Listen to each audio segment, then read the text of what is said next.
To me, airplanes symbolize freedom. It's a ticket to go anywhere in the world you want to go. I can remember when I was in the prison, I used to lay down on the prison yard and look up at the airplanes. I would wonder who was on them, where they were going, and if they knew how lucky they were.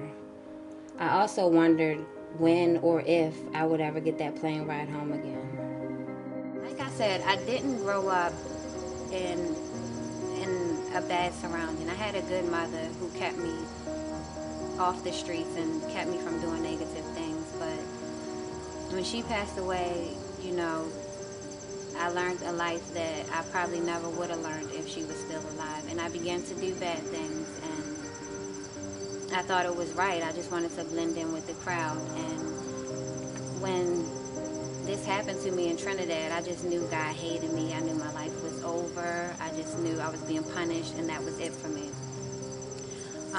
Only eventually after being in there, I learned who God was, and I learned how He works. And I realized that He wasn't punishing me for my sins, but He was helping me to learn from my sins. And I got a lot of payback in there, like things that I've done to people on the outside, I seen them play back on me. And because I was so unfree and I depended on these people in the prison, and I needed these people in the prison, and there was no longer anywhere to run and hide, I had to deal with it.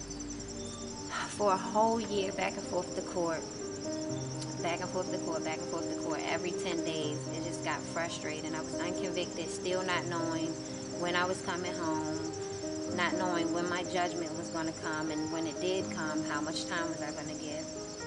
So one day in court, the magistrate asked me to stand, and she said, well, your case is supposed to be done today. Where's your lawyer? I explained to her my lawyer situation. I let her know that my family had just been there the week before to bring me home, because that's what my lawyer promised, but it never happened. I let her know. I mean, I sucked it up, and I prayed hard for the strength, and I spoke for myself. I told her that, you know, I've been in a prison for a year. Me and my family have suffered enough. I just want to go home. If I have to stand up and speak for myself, then I'll do just that. So she then appointed me a court lawyer who spoke pretty well on my behalf. The magistrate was a blessing. She read through, you know, my family sent my model resume and a few pictures of me, and she actually judged by my character references.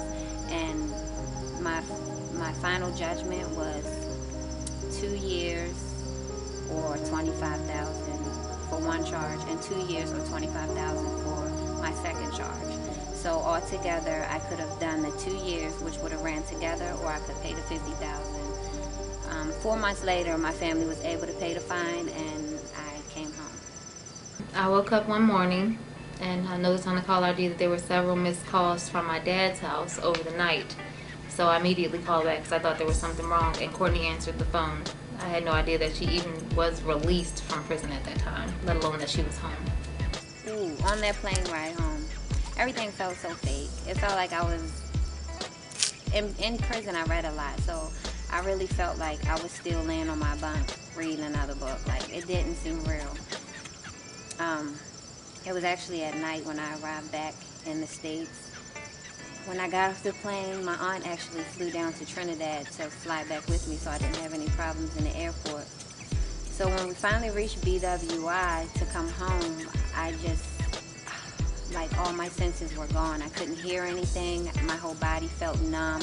As I was walking, I could feel myself, like, drifting off to the side. I couldn't walk straight, and it was so unreal. It was unreal. And I told my aunt, I said, I don't feel right. Like, something feels funny. And she just told me, she was like, you're home, you're home. When I first saw Courtney, when she was released, she was a completely different person. She was quiet. She was even kind of timid, and just seemed really humbled by the whole experience.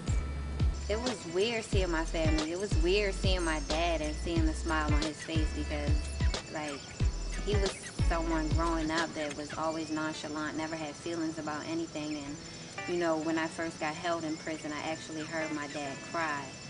So, like, seeing him, being able to see him again and know that I have a new relationship with him, like, things just opened up. Things seemed like they would be better. I had a better relationship now with my older sister, something I never had growing up. and I just felt good. I felt like I felt good, but I was scared to feel too good because I just felt like at any moment someone was coming back to snatch me up. Like, I didn't feel like I was allowed to have that much joy. I didn't expect to have that much joy again. So it was good. It was good to see how happy my family was to have me home. The whole time there, they were like my number one concern. So it was good to see them happy again. What's next is model Courtney J. I got back into my model thing about a year after I came home. I wasn't going to, but I ended up getting some good jobs with, some artists, some top celebrities. So I got back into it. I'm working on my book. Expect that in the next year or so. I'm just moving forward in a positive direction. This time not being greedy, just being hungry. Hi everyone, it's Courtney J. Thanks for watching, and I hope that I was able to help someone out there. Continue to follow me on Twitter @TasteMissFreedom and on my MySpace page, myspace.com/Court5star. I would love to hear from you, so hit me up. Thank you so much for the love and support.